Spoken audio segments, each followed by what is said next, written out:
eu posso afirmar, sem nenhum risco de estar exagerando, que Paulo Freire é raiz da história do poder popular brasileiro nos 50 anos entre 1966 e 2016. 2016, porque foi quando o golpe parlamentar derrubou a presidente Dilma, da presidência da República.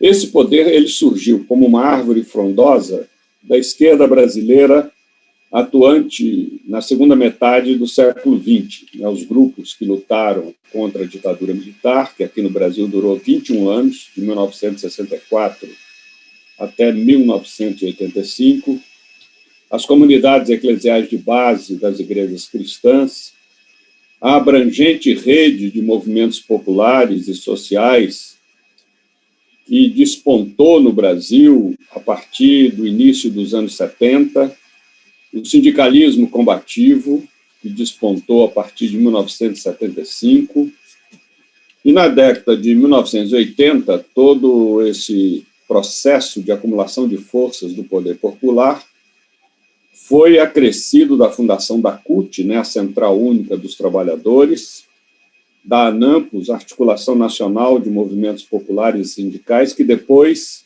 a partir de 1990, resultou na fundação da Central de Movimentos Populares, a CMP, do Movimento dos Trabalhadores Rurais Sem Terra, o MST,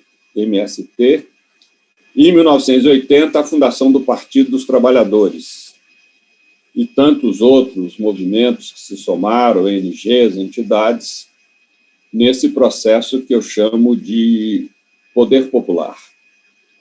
E, portanto, se eu tivesse que responder à questão, aponte uma pessoa responsável por tudo isso, sem nenhuma dúvida eu apontaria o nome de Paulo Freire. Sem a metodologia do professor Paulo Freire, não haveria toda essa movimentação, porque foi ele que nos ensinou algo fundamental, que é ver a história, encarar a história pela ótica dos oprimidos e tornar os oprimidos protagonistas das mudanças na sociedade. Eu estive preso durante 4 anos na ditadura militar, de 1969 a 1973, e quando, no fim de 73, eu saí da prisão, eu tive a impressão que toda a luta social aqui fora ela havia acabado por força da repressão militar. Até porque eu estava imbuído ainda daquela mentalidade elitista de que nós, intelectuais pequenos burgueses, é que ensinamos ao povão o que fazer. E, portanto, eu dizia, o povo não pode se mobilizar porque ou nós estamos presos, ou nós fomos assassinados, ou nós vivemos no exílio. E qual não foi a minha surpresa ao constatar aqui fora essa ampla rede de movimentos populares e sociais. Ou seja, uma rede que tinha se disseminado no Brasil desde o início dos anos 70, principalmente, ou melhor, desde o início dos anos 60, mas ela foi reforçada durante o período da ditadura militar, primeiro pelas comunidades eclesiais de base, até porque a repressão não dava muita importância às SEBs, dizendo que aquilo era um movimento religioso que não apresentava perigo, sem perceber o caráter progressista que elas tinham e ainda têm, E, portanto, quando o PT foi fundado, em 1980, muitos companheiros da esquerda reagiram. Operários querendo ter o seu próprio partido é muita pretensão. Ora, nós, pequenos burgueses, intelectuais, acadêmicos, nós, teóricos marxistas, sempre fomos a vanguarda do proletariado. Que ousadia é essa dos proletários agora quererem ser a sua própria vanguarda? É um pouco ironia, mas uma ironia que tem respaldo nos fatos. E, de fato, nessa virada de 70 para 80, a ditadura começou a fraquejar porque justamente esse processo de acumulação de forças populares levou-a a se debilitar. E esse processo se deve à metodologia de Paulo Freire. Certa vez eu me encontrava no México, conversando com o pessoal de esquerda, e eles me perguntaram: Beto, como é que a gente faz aqui algo parecido com o PT lá do Brasil, né? Vocês, inclusive, têm um setor de esquerda na Igreja Católica, um sindicalismo combativo. Como é que a gente chega a obter essa força política popular? Eu falei, bem, vocês têm que começar com um trabalho de educação popular, e daqui a 40 anos, quando eu falei 40 anos, me interromperam e disseram, não, 40 anos é muito, nós queremos saber o que podemos fazer em 4 anos. Eu falei, em 4 anos eu não tenho a menor ideia. Ou seja, em resumo, todo esse processo de acumulação de forças políticas populares, que afinal resultou na eleição de Lula em 2002, e que manteve depois o PT no governo durante 13 anos, todo esse processo de mobilização das bases populares foi graças à aplicação do método Paulo Freire. Método que eu conheci no Rio, em 1963. Eu morava lá, integrava a Direção Nacional da Ação Católica, e havia um grupo de alfabetizadores, pelo método Paulo Freire, trabalhando em Petrópolis, na Fábrica Nacional de Motores, principalmente aos fins de semana. Eu me integrei a esse grupo, e todo fim de semana a gente se deslocava para lá, fotografamos a fábrica e reunimos os trabalhadores no salão de uma igreja, e ali a gente projetava os slides, os diapositivos, e fazíamos as perguntas para eles. Nessa foto, o que vocês não fizeram? Bem, nós não fizemos a árvore, não fizemos a mata, não fizemos a estrada de terra, não fizemos a água. E o que vocês... E dizíamos, o que vocês não fizeram é natureza. E o que o trabalho humano fez nessa foto? Bem, o trabalho humano fez o tijolo, a fábrica de caminhões fez a ponte, fez a cerca, e a gente, então, concluía. Isso é cultura. E como essas coisas foram feitas? Eles debatiam, foram feitas, e respondiam, na medida em que seres humanos transformaram a natureza em cultura. Em seguida, a gente projetava a foto do pátio da Fábrica Nacional de Motores, cheio de caminhões, e também com as bicicletas dos operários. E perguntávamos, nesta foto, o que vocês fizeram? Eles respondiam, fizemos os caminhões. E o que vocês possuem? Possuímos as bicicletas. Uai, será que vocês não estão equivocados? Porque vocês disseram que fabricam os caminhões, mas possuem bicicletas? Não, o caminhão nós fabricamos, mas não é nosso, ele custa caro. O que nós temos são as bicicletas. Quanto custa um caminhão? Uma média de $40 mil. E quanto vocês ganham por mês? Uma média de $200. Aí eles tinham que fazer o cálculo de quanto tempo teriam que trabalhar sem gastar um centavo em alimentação, aluguel, transporte, saúde, etc., para poder comprar um caminhão que eles fabricavam.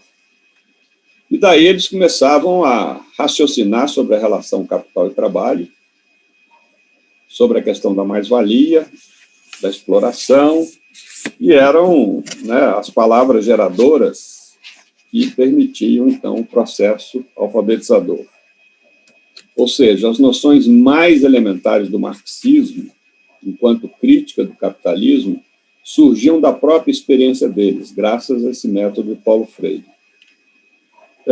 Com a diferença que, justamente, a gente evitava o que Paulo Freire denuncia e analisa como educação bancária, que é essa ideia de enfiar na cabeça do trabalhador noções acadêmicas, noções abstratas. Não, era sempre a partir do contexto, da realidade deles. Quando eu cheguei em São Bernardo do Campo, em 1980, e eu trabalhei lá na Pastoral Operária durante 22 anos, os militantes de esquerda faziam jornais clandestinos, distribuíam ali nas periferias, nas favelas. E um dia a dona Marta me perguntou: Frei Beto, o que é contradição de classe? Eu falei: dona Marta, esqueça isso. Porque eu sou ruim de leitura, as letrinhas aqui são muito pequenas. Eu falei: esqueça isso, né? Isso a esquerda escreve para ela mesma, para ficar feliz consigo mesma e não para as pessoas entenderem.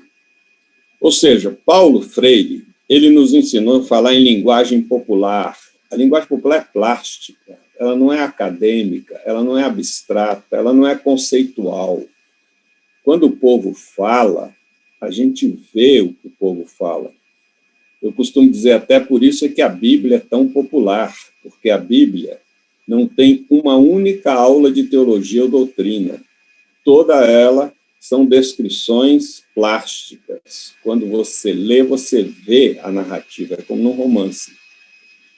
E, portanto, isso foi muito importante na linguagem do método Paulo Freire, ou seja, adotar a própria linguagem popular. E quando eu saí da prisão, no fim de 73, eu fui morar em Vitória, no Espírito Santo, numa favela, a favela de Santa Maria. E lá havia um trabalho de médicos da prefeitura com mulheres da primeira gravidez, como me disseram. Eu perguntei: por que da primeira? Porque nós não queremos alunas que tenham vícios de educação. Tudo bem. Então, pegaram as mulheres grávidas, né, da primeira gravidez, para fazer um treinamento com elas. Um dia, um dos médicos, o Dr. Raul, bateu lá no meu barraco e falou: Frei Beto, a gente não está conseguindo se fazer entender pelas mulheres. E você que trabalha aí com educação popular, será que podia nos dar uma ajuda? E eu fui lá no centro comunitário para assistir os encontros dos médicos com essas mulheres, e logo eu verifiquei, pela própria decoração do centro, a distância entre os médicos e as alunas, porque todo o centro estava decorado com cartazes de leitinho, bebês de olhos azuis, lourinhos, ou seja, pessoas que não tinham nada a ver com a realidade do morro. Então, eu percebi que os médicos emitiam em FM e as mulheres estavam sintonizadas em AM. O que eu fiz? Perguntei ao Dr. Raul, na frente das mulheres, se ele sabia cozinhar. Falou: não, eu na cozinha não sei fazer nem ovo. Perguntei à Dona Maria: Dona Maria, a senhora sabe fazer frango ao molho pardo, né? Que é um prato que em Minas, no Rio, chama frango ao molho pardo, mas no Nordeste chama frango ou galinha de cabidela. É a mesma receita. Ela falou: eu sei. A senhora... Não, primeiro eu tinha perguntado à Dona Maria por que ela tinha entendido da exposição do Dr. Raul. Ela falou: não entendi quase nada, porque eu não sou estudada. Eu nasci na roça, desde pequena eu tinha que ajudar meus pais na lavoura, e, portanto, eu só fui à escola um ano, e não tenho letras, não sei nada. Eu falei: mas a senhora não entendeu nada? Não, eu entendi que o Dr. Raul disse que o leite da gente é importante para a cabeça da criança. Foi a única coisa que eu entendi. Aí que eu perguntei para o Dr. Raul se ele sabia cozinhar. Ele disse: não sei fazer nem ovo cozido. Aí voltei a perguntar à Dona Maria: e galinha de cabidela, frango ao molho pardo, a senhora sabe? Ela falou: sei. A senhora pode ficar de pé e nos dar uma aula? Ela falou: sim, eu vou explicar como é que se faz. Ele explicou como se corta o pescoço do frango, como se colhe o sangue para depois fazer o molho pardo, de que lado tira as penas do frango, enfim, deu uma aula completa de culinária. E, no fim, eu disse: Dona Maria, a senhora e o Dr. Raul os dois perdidos numa mata, e um frango, ele, com todo o estudo dele, morreria de fome e a senhora não. Ela deu um sorriso de orelha a orelha. Por quê? Porque nesse dia ela descobriu um princípio paulo-freireano muito importante. Não há ninguém mais culto do que o outro. Há culturas distintas e socialmente complementares. O que seria, por exemplo, do físico nuclear, do químico, do teólogo, que não sabem cozinhar, se não existisse a cultura culinária? Se não existisse uma cozinheira que muitas vezes é semi-analfabeta, mas com uma profunda cultura culinária para preparar os alimentos deles. Então, justamente isso foi muito importante, resgatar nos oprimidos a cultura que eles detêm, a cultura que eles possuem, mas muitas vezes não se sentem valorizados nessa cultura, não se sentem reconhecidos no seu saber. Eles sabem, muitas vezes não sabem o quanto sabem, e muito menos o valor desse saber que eles possuem. Ora, diante da emergência hoje de tantos governos autoritários e profusão aí nas redes digitais, que eu me recuso a chamar de sociais, porque nem sempre criam sociabilidade, por isso eu prefiro usar o nome técnico digitais, de mensagens antidemocráticas, racistas, homofóbicas, machistas, negacionistas, é muito importante a gente resgatar Paulo Freire a partir desse ano do seu centenário de nascimento. O refluxo das forças progressistas aqui na América Latina nos últimos anos e o despontar de figuras neofascistas como Bolsonaro aqui no Brasil nos obrigam a reconhecer a nós, de esquerda, a nós progressistas, que há décadas nós abandonamos o trabalho de base, o trabalho de organização e mobilização populares.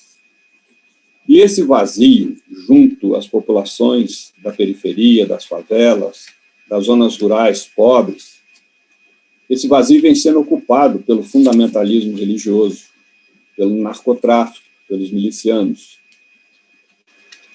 E Paulo Freire, em suas obras, nos ensina que não há mobilização sem prévia conscientização. É preciso que as pessoas estejam conscientes do seu papel histórico, conscientes da conjuntura, da realidade, para poderem se mobilizar.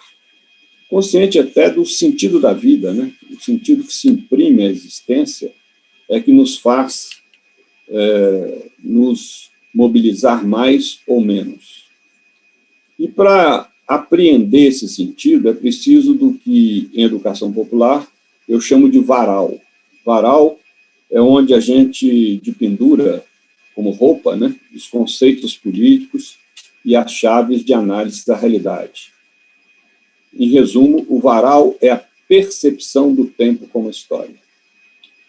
E se alguém me pergunta qual é o principal problema filosófico hoje, eu diria, sem sombra de dúvida, é justamente a deshistorização do tempo. Nós sabemos que há civilizações, tribos, grupos que não têm percepção do tempo como história. Os gregos antigos, por exemplo, eles acreditavam que o tempo é cíclico. E hoje, até o tempo cíclico está retornando, né, no negacionismo, no fatalismo, no terraplanismo, né? E tudo isso interessa ao neoliberalismo, porque a essência do neoliberalismo é a deshistorização do tempo.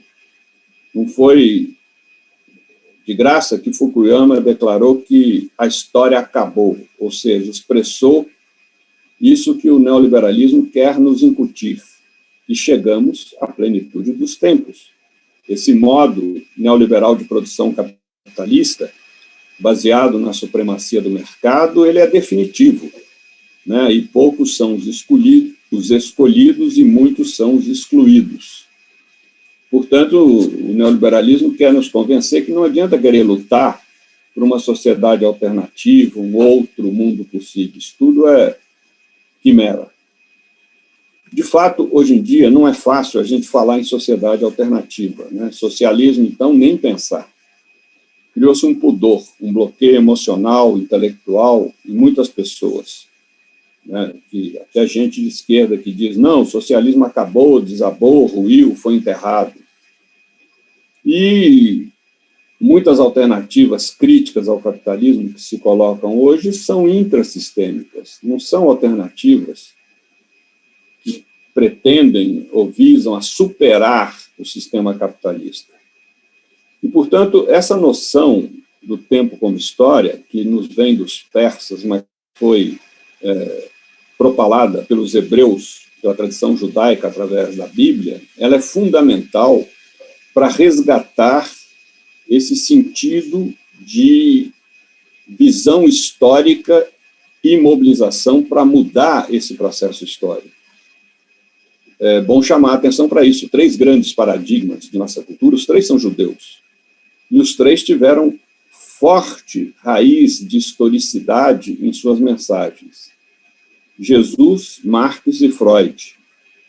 A gente não consegue estudar o marxismo, por exemplo, sem resgatar, desde o modo de produção primitivo, os demais modos de produção que vêm evoluindo até o capitalismo, para depois analisar as contradições do capitalismo e desvendar as possibilidades da sociedade socialista e até mesmo da sociedade comunista. Portanto, é todo um processo histórico, um resgate do tempo como história que nos permite trabalhar as categorias do marxismo.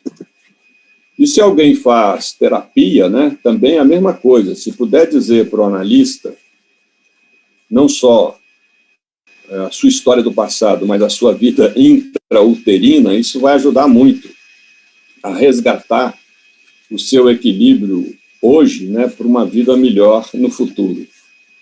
E também a perspectiva de Jesus era uma perspectiva histórica, porque o Deus de Jesus, naquele mundo politeísta, era um Deus que se apresentava com currículo vitae, né? Eu creio no Deus de Abraão, Isaac e Jacó, ou seja, toda uma linha de historicidade na própria proclamação da fé. E a categoria principal com a qual Jesus trabalhava é a categoria de reino de Deus, que infelizmente a igreja colocou no céu, mas na cabeça de Jesus estava adiante na história. Era uma proposta política civilizatória. E por isso Jesus não morreu de hepatite na cama, nem de desastre de camelo numa esquina de Jerusalém, né? Ele foi, como muitos companheiros nossos aqui na América Latina, durante a ditadura militar, ele foi preso, torturado, julgado por 2 poderes políticos e condenado à pena de morte dos romanos, que é a cruz. Então, por que ele sofreu tamanha crueldade? Justamente porque ele ousou, dentro do reino de César, falar num outro reino possível, que ele chamava de reino de Deus. Então, foi condenado por superversão. Todos nós, cristãos, somos discípulos de um prisioneiro político. E, portanto, é curioso até constatar que na Bíblia, a primeira página, né, do livro do Gênesis, ela descreve a criação do mundo dentro do marco da historicidade, porque são 7 dias. Né? Isso, para os gregos, que tinham a percepção cíclica do mundo, era um absurdo, porque como é que um Deus, como é que se vai acreditar na onipotência de um Deus que não é capaz de criar como nesse café, instantaneamente, precisa de trabalhar durante 6 dias e ainda fica cansado, né, e vai para a praia no 7º. Ou seja, os gregos não captaram essa dimensão de historicidade que na Bíblia, curiosamente, aparece antes mesmo do surgimento do ser humano. Esse conceito que predomina, né, de que a história se inicia com a ação do ser humano sobre a natureza, é um conceito restrito, um conceito hoje superado, eu diria mesmo. Por quê? Porque há uma historicidade que precede o aparecimento do ser humano. É muito importante nós resgatarmos essa dimensão de historicidade, esse varal, né?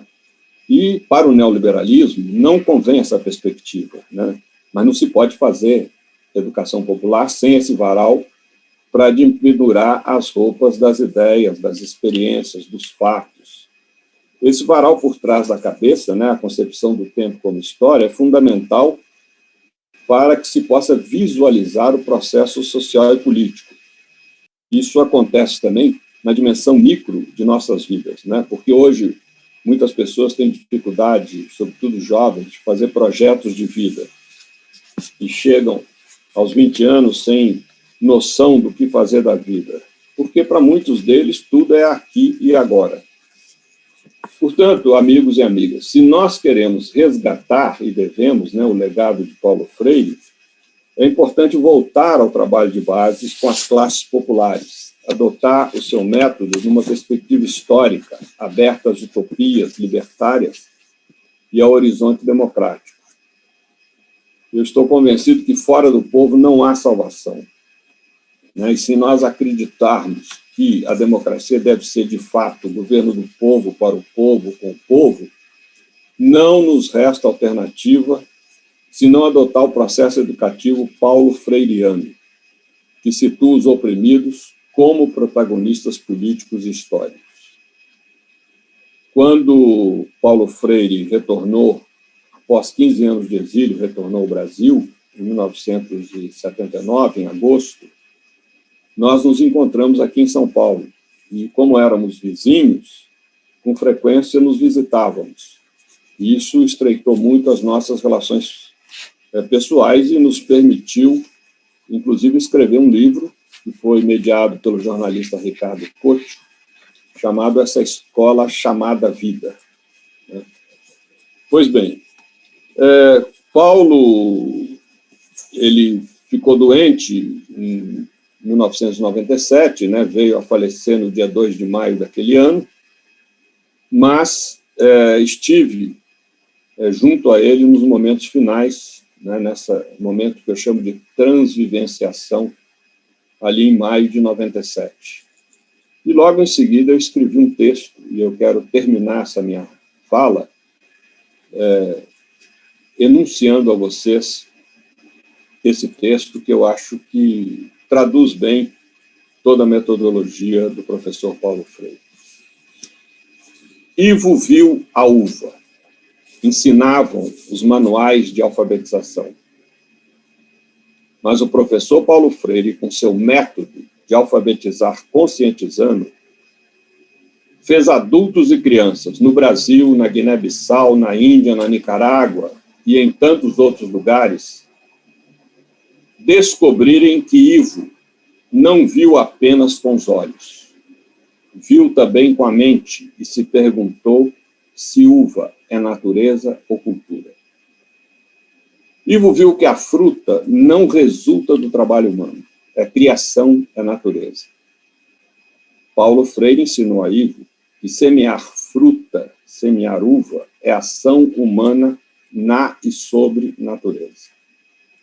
É a mão, multiferramenta, que desperta as potencialidades do fruto, assim como o próprio ser humano foi semeado pela natureza em anos e anos de evolução do universo. Colher a fruta, esmagá-la, transformá-la em vinho é cultura, assinalou Paulo Freire. O trabalho humaniza a natureza e, ao realizá-lo, o homem e a mulher se humanizam. Trabalho que instaura nó de relações à vida social. Graças ao professor que iniciou sua pedagogia revolucionária com trabalhadores do SESI de Pernambuco, Ivo viu também que a uva é colhida por boias frias, que ganham pouco, e comercializada por atravessadores, que ganham muito mais. Ivo aprendeu com Paulo que, mesmo ainda sem saber ler, ele não é uma pessoa ignorante. Antes de aprender as letras, Ivo sabia erguer uma casa tijolo a tijolo. O médico, advogado, dentista, com todo o seu estudo, não são capazes de construir como Ivo. Paulo Freire ensinou a Ivo que não existe ninguém mais culto do que o outro. Existem culturas paralelas, distintas, que se complementam na vida social. Ivo viu a uva e Paulo Freire mostrou-lhe os cachos, a parreira, a plantação inteira.